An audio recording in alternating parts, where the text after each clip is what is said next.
You always go in with one perception of what adoption would be like, and you try to remain as positive as possible. But we never in our wildest dreams thought it would be this positive. Playing with books, yeah. You see that? And then he grew and grew. We're the Randolphs, and we're from Atlanta, Georgia, and this is our adoption story. I think adoption was one of the first things that we even talked about, even before we even talked about starting a family within ourselves. And so adoption has always been something that we've thought about since day one. I had never really heard about an open adoption, but after going through the classes with Bethany and seeing that different people who had open adoptions and how it worked out for them, I saw that it was a very good thing. And it's just not all about, just me and my wife. It's about McKinley and what's best for him and his biological mom. And I think open adoption is just awesome. Some of the education classes that we have for prospective families include the importance of openness in the adoption journey to the adoption triad, to help families really look at what their community looks like even before the child arrives. Is it diverse? Is it truly a place where this child will feel comfortable as it's growing? We're older, we're in our 40s. And so biggest fear that I had going through the adoption process was, will we be selected? And then the second thought was, would I really bond with the child, or would the child bond with me? You always wonder what the child would be like. But you have to remember, even if you have your child naturally, you never know what the child is going to be like. Some of the fears and barriers that we hear from families in regards to open adoption include, will their child be taken away years down the line? Every state is totally different, but our job as workers is to make sure that we're very clear about what that state's law says about adoption and the legal risks that the family will face.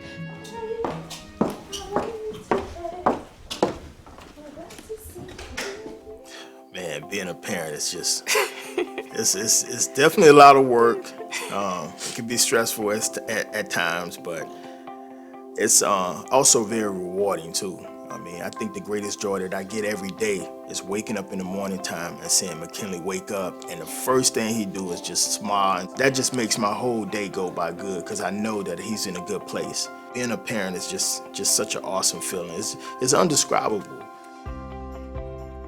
My initial thoughts about open adoption was how it would be better for my grieving process, and is better than putting your child through whatever you're going through at that time. And don't let nobody make you feel like you're less of a mom or less of a person when you really are giving your child a better life. Meeting the adoptive family for the first time was like, I already knew them. They were just so loving and down to earth. I think for me, what brought me so much joy was the fact that she was just so caring and so nurturing. She just really wanted us to feel like we had a vested interest in him, to feel like that was our child day one. And that was so selfless of her.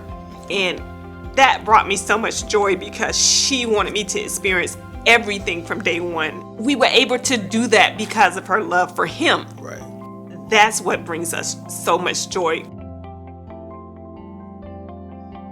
We start the education process on educating families about open adoption from the get-go, explaining to them that openness is beneficial to that child more than anything else.